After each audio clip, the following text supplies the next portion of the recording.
Hello and welcome back. In this video I'd like to introduce my new Audi A2 1.4 TDi Sport. Bought this earlier on today, 2,353 plate. It's done 216,000 miles on a 3-cylinder diesel. Now the A2 was launched in 1999, 2 years after they debuted it at the Frankfurt Motor Show, I believe in 97, the concept vehicle. Didn't change a lot, much to the surprise of everybody when they launched it. It's pretty much the same as it was at the show, really. Back end slightly different. I think they called it the A2 at the time. But yeah, they launched it as the A2. The design is very of its time, late 90s, early millennium, with the Audi TT styling on the arches and on the lights. Very, very Audi. Obviously, the main thing with this is all aluminium. Now, the Audi A8 was the first one, I believe, to do that in 96 or 7, I think. But yeah, this is all aluminium. I think the only steel parts on this are suspension components, the wiper arm, the bulkhead, steel bulkhead, and the rear drums and the exhaust. Everything else, floor pan, everything's aluminium. Everything's lightweight. This car weighs around about a ton, give or take a couple of kilos, until you put me in it, obviously, then that goes up quite considerably. The main reason for these was economy. Mercedes had the A-Class, which this was a direct rival to, and then you have things like the Volkswagen Polo and stuff, bits like, and obviously, like, I don't know, I guess the Ford Fiesta, I suppose, but obviously this was a lot more expensive and a lot more premium, which it does show on the inside, which I'll show you that in a minute. Cracking little car. As I said, I've only just bought it. 216,000 miles. It pulls like a train. It's a Sport 1.4, which I believe this one's got a 75 engine in it, not the 90.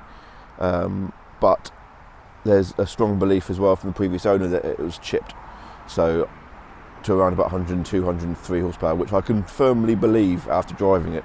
It pulls like an absolute train after 2,500 revs. Again, I'll try and put that across somehow in the video a bit later on. Another interesting feature to this vehicle is the bonnet doesn't open.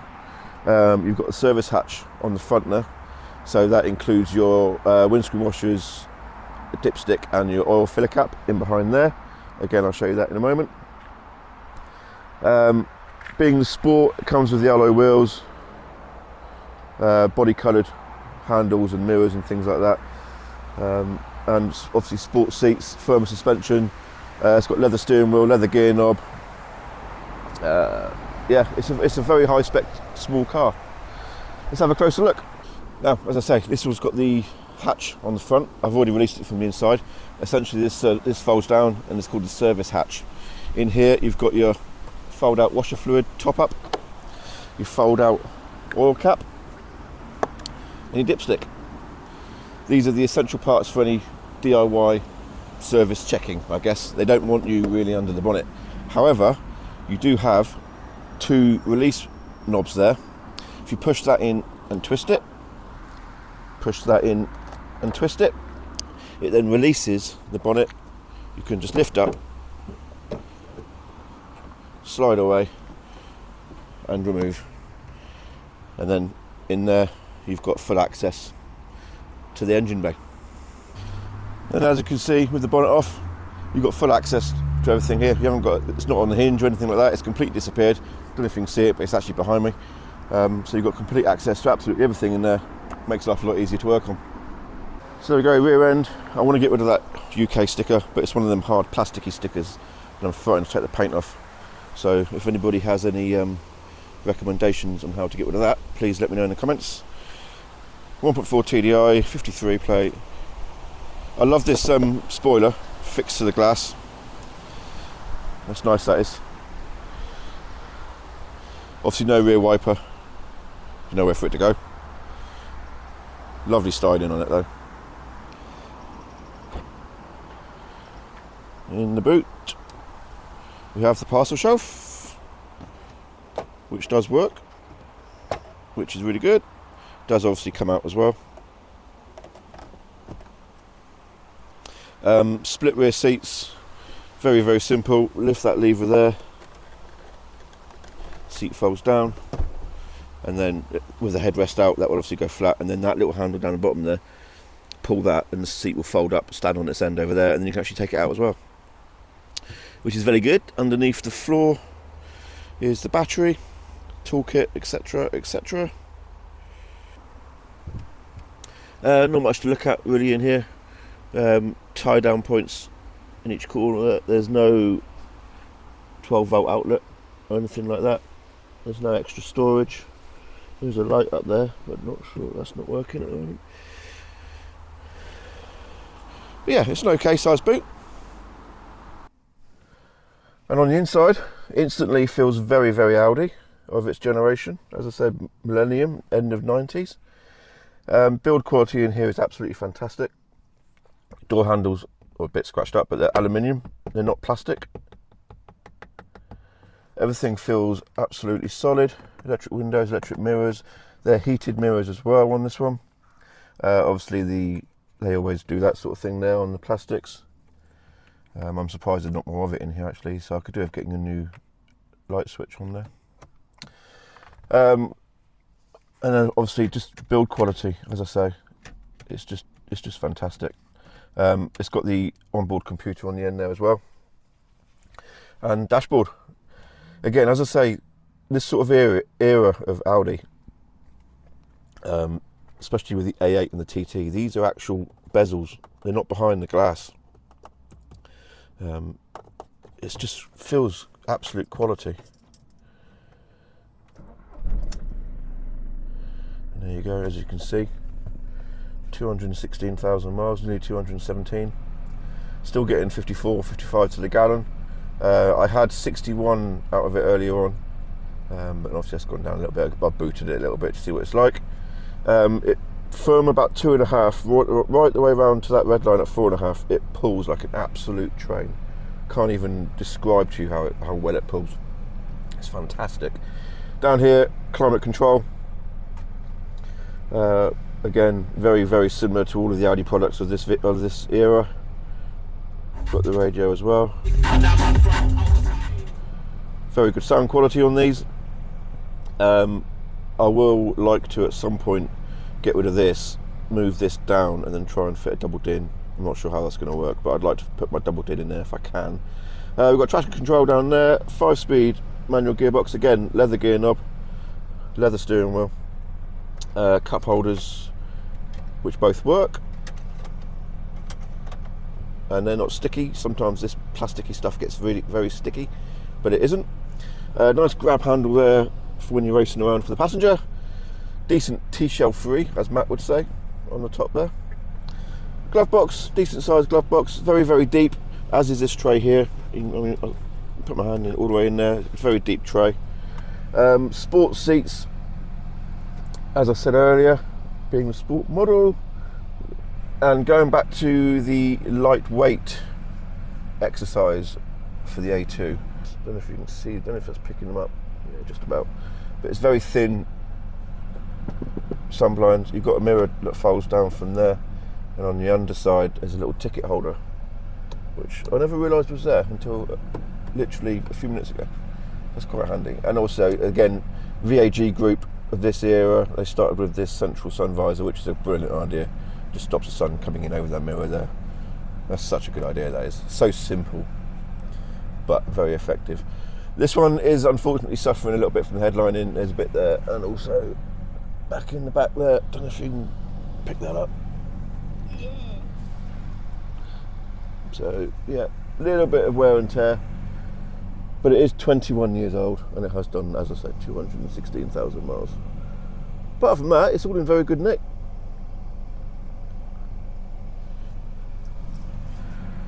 I'm very happy with it. It was advertised for 1,400. The chap who owned it actually owned 4 of them. This was his 4th one. He reduced it to, I believe, 1,000. And I offered him 800, and he obviously point blank square refused that one, which is fair enough. Ended up paying 950. But yeah, I'm happy with that. Absolutely over the moon with that. road tax was £35 for 12 months, which obviously I've paid as well, and insurance was just over 300 quid, so I paid that as well. So for 1,300 quid, I've got, and it's got 12 months MOT. It's brand new MOT on it. For 1,300 quid, I've got a car for 12 months. A very good looking, hopefully very reliable car for 12 months. All I've got to do is put diesel in it. And I shan't be putting a lot of that in if it's doing 55 to the gallon. I use my work van most days for work, or every day for work. So this is just a second car really for the family. Should we go for a drive? You up there? Yeah, you're not going anywhere. Let's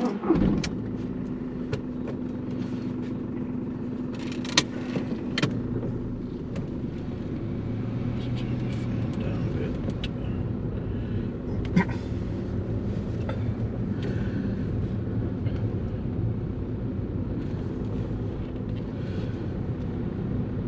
It's very firm. Suspension on this is very firm, which I don't mind, you know. I don't mind. I don't want it wallowing around feeling like a little boat. This is nice.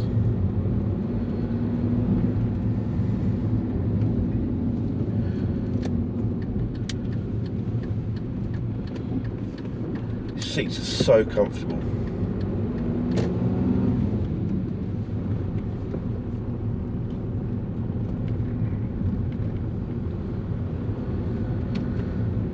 What way should we go? What way should we go? Should we go straight on? Not sure how much the microphone's picking up. Obviously it is a 3-cylinder diesel, so there is a bit of a rattle from the engine. That's just the nature of the beast. That's just what it is. No getting away from that. But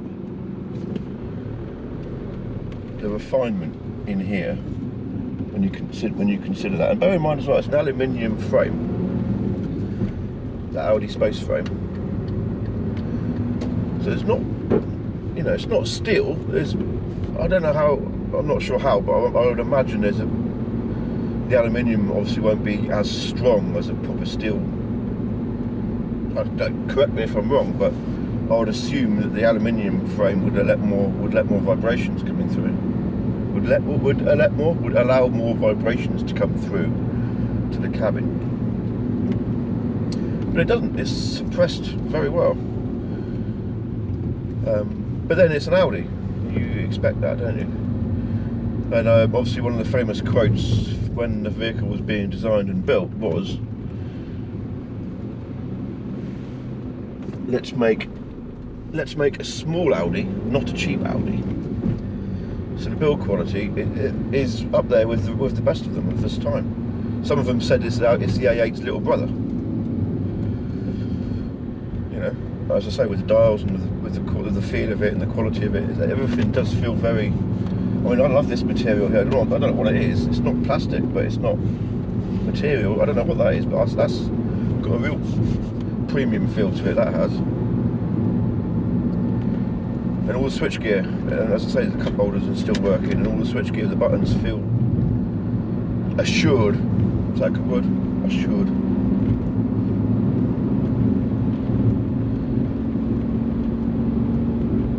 And then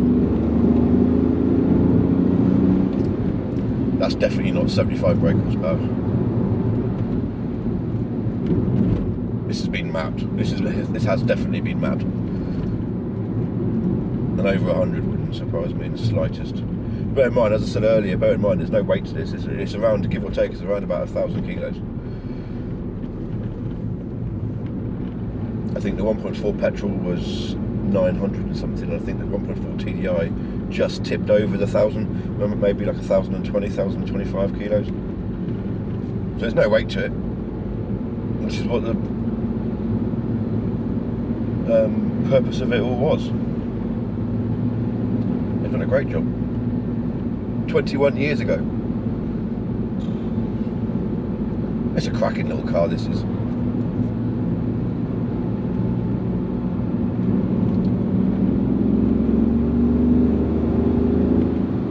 It does physically push you back in your seat, you know. I had the traction control flashing earlier, second gear coming off of a roundabout, put my foot down and it started spinning up. There's no unwanted noises, it's tracking straight and true. It's a very, very good little car, this.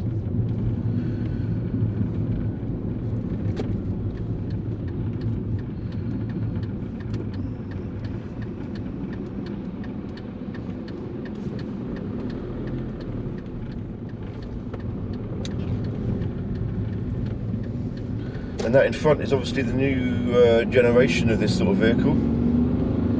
The Skoda Citigo, which is obviously linked with the Volkswagen Up on the Seat Me.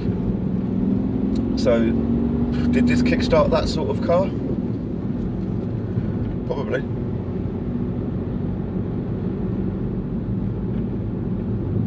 I think I'd rather have one of these though. There's not many of these around, you know. I think they sold less than 200,000. I think I've had 197,000 of these were sold worldwide. It's not a lot when you consider like the A-Class was in its millions. Just over 1 million, I think. That first generation A-Class, which was a direct rival to this, but I don't like the look of it. I think it's too sloped at the front with the big bulbous headlights. This just looks classy. It's proper, as I say, Audi of its time. Millennium, turn of the millennium Audi. So yeah, I'm going to carry on with my little drive. I'm enjoying myself. I'm going to go out for a drive, get used to the car, get a feel for it. And let me know what you think in the comments below. Have you got one? Have you got a higher mileage than this, 216? I'm sure there's some going out there with 300,000 miles on the clock, I'm sure of it. Late 2s, 270, 280s. Let me know. Anything I should be aware of. Obviously, I'm not sure when the cam belt was last done, so I'm thinking of getting that done. Can I do that myself? I'm not exactly an inexperienced mechanic with basic tools. Can it be done on my driveway by me? I don't really want to spend 800 quid for a garage to do it. I haven't got 800 quid for a garage to do it. So yeah, cam belt needs doing. I want to do an oil service on it as well because I don't know when that was changed and it's looking a little bit thick. But is there anything else I should be looking out for? Obviously corrosion won't be one of them because it's on the suspension components. Rear axle maybe, don't know. But yeah, let me know. Hope you've enjoyed the video. If you did, please give it a like down below. Subscribe if you haven't already, please. I'd like to get this channel growing a bit more. Obviously, as you can see, or you've probably noticed, it's very small. So I'd like to get them numbers up a bit if I can. So if you've enjoyed it, please like, subscribe. If you know someone with an A2, share. Try and get their thoughts on it and let me know. Thank you for watching. Cheers and gone.